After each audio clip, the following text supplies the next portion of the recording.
urban legend. It can't be. Oh, that looks different. I generally don't like prequels. Most of them are unnecessary, they open up plot holes, and have a foreshadowed ending. The art style, I mean, it's a drastic turnaround from the first two movies. But it looks like Care Bears.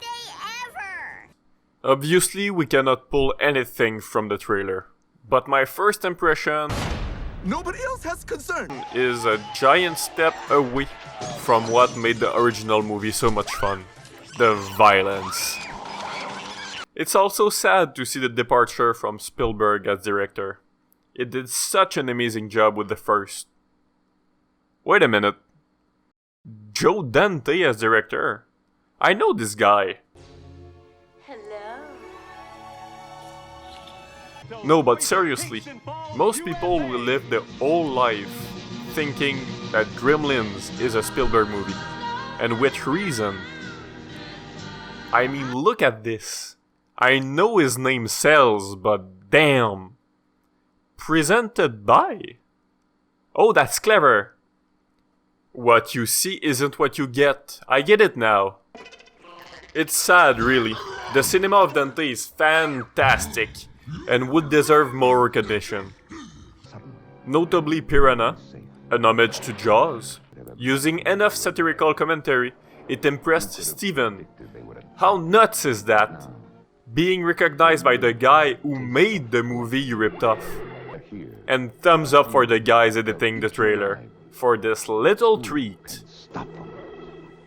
The Howling, a werewolf movie which used Smiley to indicate the presence of furries. A movie composed of 7 hours of cuts from other movies, which sadly no one can see today, because it's impossible to search. And a lot of very personal movies, notably a Looney Tunes film, which Dante was a fan of, Matinee, which were screening on the Saturday morning, compiling a cartoon, a movie, and 2 episodes from a show. This was the main way for young Dante to consume big pictures. And finally, Explorer, the film right after Gremlins, where we find Whack, an alien only able to communicate with movie quotes. A concept already seen in Gremlins with Gizmo, but way more fleshed out with Whack.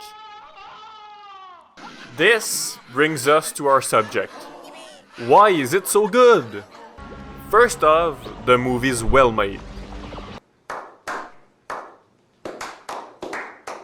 I know, but through the movie, no cables, no technical teams, the lighting is beautiful, the actor overplay in the right way, it has violence to show impact, it has suspense to show scary. It is well done, what can I say?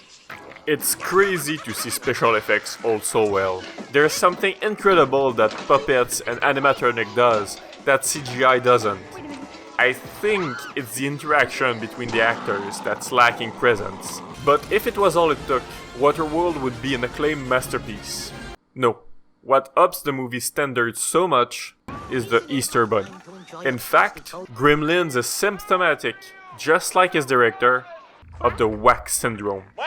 Remember when I told you that Whack could only speak in movie quotes?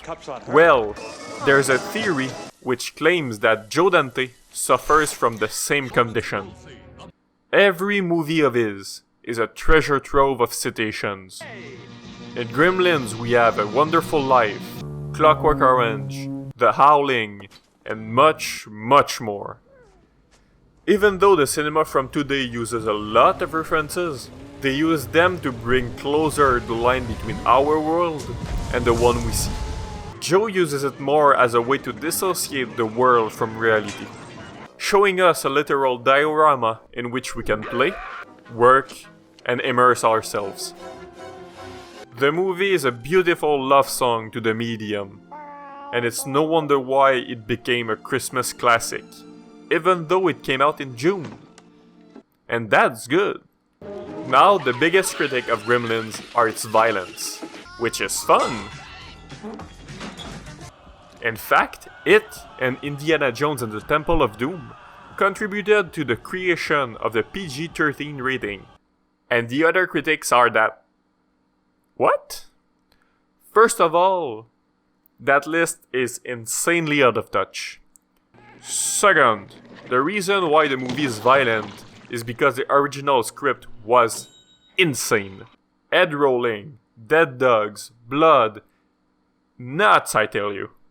But Spielberg wanted the movie to be all public, and Dante took the opportunity, loving Looney Tunes, to shoot 20 cc's of Acme into the Gremlins.